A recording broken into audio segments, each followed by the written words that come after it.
A great welcome to Marc Esselink, strategy advisor of UEFA. Thank you. Good morning. Buongiorno.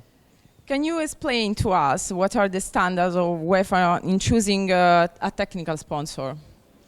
Well, the main thing we had for this one was making sure that the national identity of associations came better across.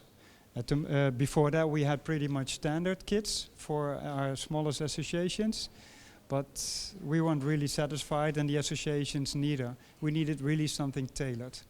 So we needed something which would help them to bring forward the national identity of their nations, of their countries. Okay. Especially, by the way, for the UEFA Nations League. Playing in that Nations League was important that they also would look better, that the nations would show more than they did before. And you find it in Macron, and what is how is the choice of this company? Well, good governance requires that we go on the market, tender. So we had a public tender. We made really sure that it was really clear what we wanted. And Macron, fair and square, won the tender. So it has been very transparent, very open. And this is what we will do next year as well for the next cycle, 2022-2026.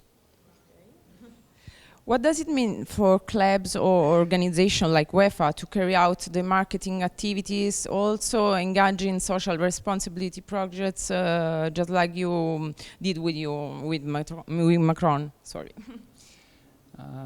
Well, like I said before, if you talk about social responsibility, the key thing for us is the national identity, especially in competitions like the Nations League, but also the European qualifiers. For big nations like Italy and Germany, that's not a problem at all. They get everything they want from the big suppliers. It was a struggle before with the smallest of our associations like San Marino and Andorra and Liechtenstein.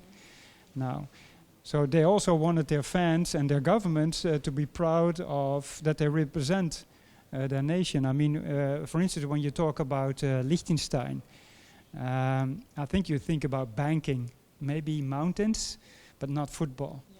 Yeah, and for them it was a real problem. Now they've really turned it around with the help of Macron and personalized it. So on their shirt, actually, they have the castle embossed. Yeah. And on their crest, they don't have the crest of the federation. They have the crest of their nation, of the crown.